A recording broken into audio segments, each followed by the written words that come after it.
நம்ம இன்றைக்கி முருங்கைக்காய் சாம்பார் செய்ய போகிறோம். எப்படின்னு பார்க்கலாம். எண்ணெய் ஊற்றி எண்ணெயில் கடுகு, சீரகம், வெந்தயம் போட்டிருக்கோம். வெங்காயம், தக்காளி போட்டிருக்கோம். நல்லா வதக்க போகிறோம்.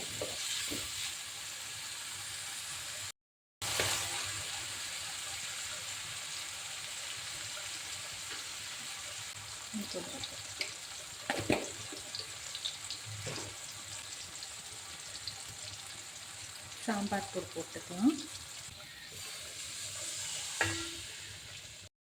நான் உப்பு போட்டிருக்கேன் முருங்கைக்காய்க்கு அளவா. இப்போ இதை மூடி வேக வைக்கலாம். அதுக்கப்புறம் பார்க்கலாம். ஓகே, இப்போ பார்க்கலாம் காய் வெந்துச்சான்னு. ஓகே, பாருங்கள், காய் நல்லா வெந்துடுச்சு.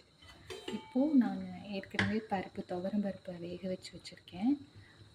வேக வச்ச துவரம் பருப்பை இந்த சாம்பாரில் ஊற்றி நல்லா கலந்துக்கலாம். திரும்பி மூடி போட்டு வேக வைக்கலாம். சாம்பார் ரெடி ஆயிடுச்சு. பெருங்காயத்தூள் போட்டுட்டு வேறு பாத்திரத்தில் மாற்றி வச்சுக்கலாம்.